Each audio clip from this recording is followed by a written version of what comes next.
Hello, everybody. This is Frugal Streamer, and I'm going to do an update to the biggest tutorial that has ever been on this channel, and that is VB Audio's VB cable. A lot of people have been using this. To this day, this video gets probably 10 times the amount of views of pretty much any video that I have on the channel, but I'm due to do an update on it. So this is the 2026 update. I'm going to walk you directly through downloading it, installing it, and setting it up for use in various ways. And at least I'm going to show you a couple of ways that I would personally use it, but that doesn't limit you to what you can do with this. It's basically a cable or a patch that's going to be able to tie two pieces of software that has an output and an input for audio. It's that simple. So if you think about Discord, you think about Zoom, you think about OBS, you think about anything with audio that can be sent out and that you can program a device to, then the VB Audio will send that audio directly to a piece of software like OBS, Studio, Zoom, a mixer that uses a virtual device, pretty much anything you can think about. Okay, so I'm going to show you a couple ways that I personally will use it. But first of all, let's get into downloading and installing it. Okay, so the first thing you're going to want to do to get this going is to go to VB Audio's website at vb-audio.com/cable/. I'll provide the link in the description so you can just click directly there. That's going to send you to this page. You want to make sure you're on this tab that says VAC. Then you're going to see VB Audio, VB cable, virtual audio device. Now, what I want you to do is I want you to click on this new package, the VB cable _ driver pack 45.zip, okay, for Windows. Now, you also have this for Mac. I personally don't have a Mac. I cannot show you how to personally install it on Mac, but I'm pretty sure it's straightforward. All right, so download the new package, all right? And this is going to show you that this was updated in 2024 for XP to Windows 11, 32, and 64 bits, and ARM64. So you download it, all right? And once you download it, you should have the file here under downloads right there. So that is it, and we're going to open that up. I tell you what, let's extract this first. And I'm going to extract it to, I'm going to extract it to the D drive and to my documents. And there we go. And we'll extract that. Okay. So now we've got the extraction done. All right. And you got a couple different setup files here. All right. You got the 64-bit EXE and you got the regular EXE. I would recommend most people do the 64-bit version, since most people should, 99% of us should be running Windows 10 or 11 at this point. I'm going to run the setup. Just double click on that. You're going to get the little security alert. You're going to say yes. And then you're going to get this little window right here. And what you want to do is you want to install the driver. Okay. A few moments later. And when you get it done, you're going to get a little pop-up saying installation complete and successful. Reboot your system to secure the installation. All right. So let's go ahead now. And what we'll do is I will reboot my system and then I will show you how to get it set up. Okay, so now I have got my PC restarted, and the way you can really tell if you installed this properly is if you go to your sound settings, and you should see VB audio cable or cable input and cable output.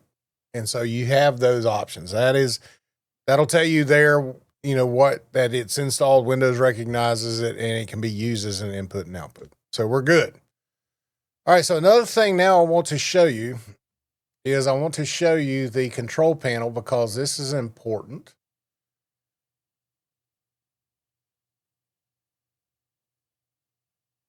So right here, VB audio cable control panel, if we open that up, that's going to give you some options that you can change certain things.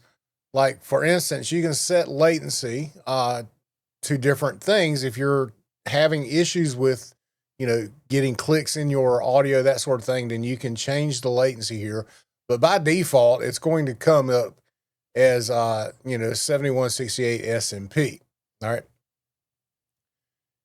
You can also go and change the sampling rate here. So if you're using 44.1 kilohertz, then you would want to use the internal sampling rate of 44,100. I'm personally using 48 kilohertz, so that is what mine is going to be. And I'm also using the bit rate of 24. All right. So, but anyway, you can go in here and you can change some of the settings. You can also reset the settings to the initial state and all of that. There's different things that you can do here. By default, these should work really well. And you can see the different input levels. If you are actually having a source here, you can actually monitor the levels at these different channels that the cable supports. But this is the control panel, and that is how you would get to it. Okay. Very simple. You can also, set a desktop shortcut to that if you needed it. Now that Windows sees the cable, now what we can do is we can do a couple things. So for instance, here, I'm going to bring up Meld Studio, and I apologize in advance for the tunnel vision, but I'm going to make a track. Okay. And I've just clicked the track here, and over here, I have a brand new track. And what I'm going to do is I'm going to go and I'm going to select the device, and I want to select the cable output, because you want to bring the output of the cable to the input of your audio track for your broadcast software. So I now have the cable output there. And then I can go into another piece of software, and I'm going to scoot Meld Studio back over here. And I can go to another piece of software. Say you want to send Discord to your broadcast software.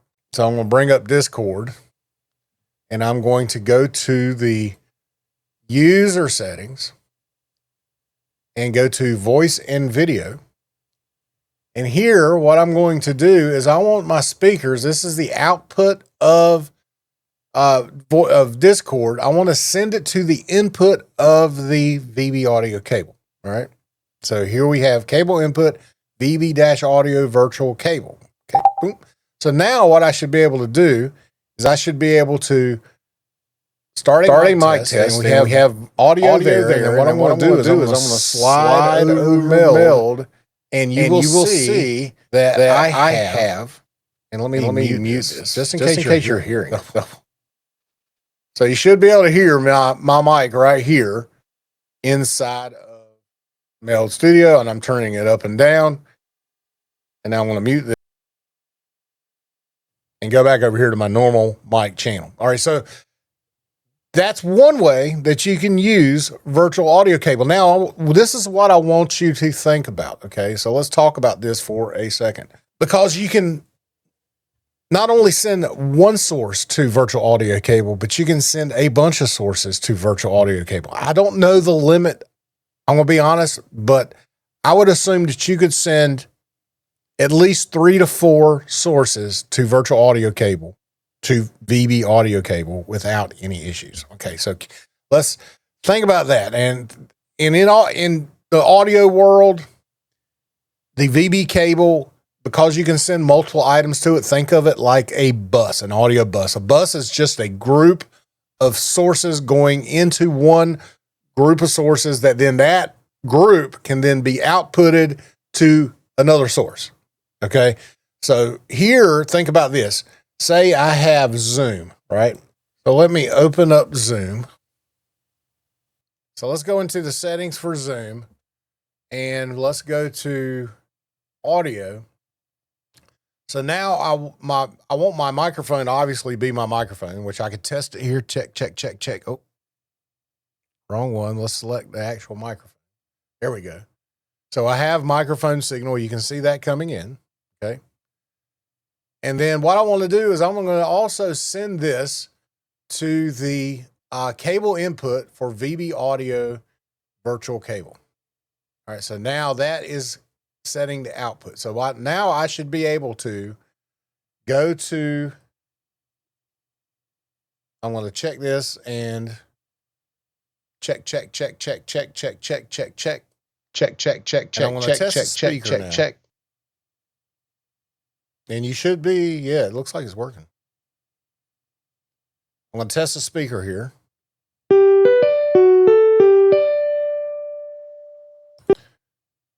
And I still have Discord working. All right. So Discord is still working. I'm going to go back into Discord and I'll go to voice and video. And I'm going to do a mic check. Check, check, check, check, check, check, check, check.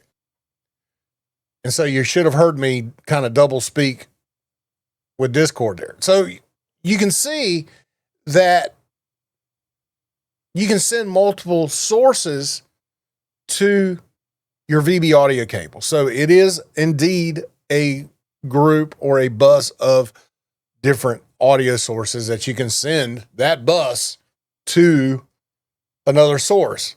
So you can patch all of your things. So if you have Teams, you have Zoom, you got Discord, what other app that you're using to bring in video and audio together, you could patch the audio using VB audio cable to something like your broadcast software or to Discord too. If you're using, say, Zoom and you wanted to send it to Discord, well, then you could use the audio output from the cable and bring it into your input of Discord. And that could be bringing all of your audio sources in. Another likely scenario is if you're using a piece of software like Wavelink from Elgato or SteelSeries Sonar. That is basically a software mixer, or if you're using Voicemeeter. Voicemeeter works the same way. You can add the output of that cable to one of your input channels inside of your audio mixer, and then you can use that cable output to send everything that you want to go into that channel to that channel that you can then mix and make a, broadcast mix, whatever you're going to use it for. But virtual audio cable from VB Audio or VB cable, I don't want you to get confused with the Russian dude that it makes virtual audio cable, the actual name virtual audio cable. But VB Audio cable, that piece of software, you can basically use it to patch anything that you can set an audio output and an audio input in for your apps. Now, I will tell you, based on the experience that I've had with VB cable, sometimes you're just going to have to reset it. It starts getting bitrate errors as it's run for a while. If you're one of those people like myself that leaves your computer pretty much running 24/7 and rarely shuts it down, you may find instances over time where your audio is going to degrade with VB cable. Okay. That's why they offer this one for free. Now, the website also offers a couple different packs for VB cables that gives you the A, B, C, and D cables.